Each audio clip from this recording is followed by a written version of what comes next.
На экспозиции демонструется каля 40 предметов. Это ноты, сярод таких и сборник Мулявина, компакт-диски, кружэлки, книги и артыкулы, якія адлюстроўваюць постаць беларускага песняра. Традыцыя ладзіць выставы, прысвечаныя розным дзеячам культуры, існуе ў Нацыянальнай бібліятэцы не першы год. У гэтым годзе споўнілася 80 год з дня нараджэння Владзіміра Мулявіна, музыканта, кампазітара і заснавальніка вакальна-інструментальнага ансамбля песняры. І ў чарговы раз мы вырашылі аддаць даніну павагі і ўдзячнасці знакамітаму беларусу. Цікавасць могуць выклікаць невядомыя фотаздымкі Мулявіна, кніга ўспамінаў Уладзіслава Місевіча, аднаго з удзельніка першага склада песняроў.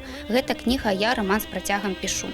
Усё гэта да юбілею артыста падрыхтавалі супрацоўнікі бібліятэкі, а шэраг рэчаў, прадстаўленых у зале, паказалі з яе архіваў, увазе гледачоў і калекцыя кампакт-дыскаў. Гэта анталогія творчай спадчыны народнага артыста Владзіміра Мулявіна і яго калектыва. Таксама можна бліжэй пазнаёміцца і праслухаць калекцыю кампакт-дыскаў, якая была падорана гендырэктару Нацыянальнай бібліятэкі і якая пасля трапіла ў фонд нашай залы.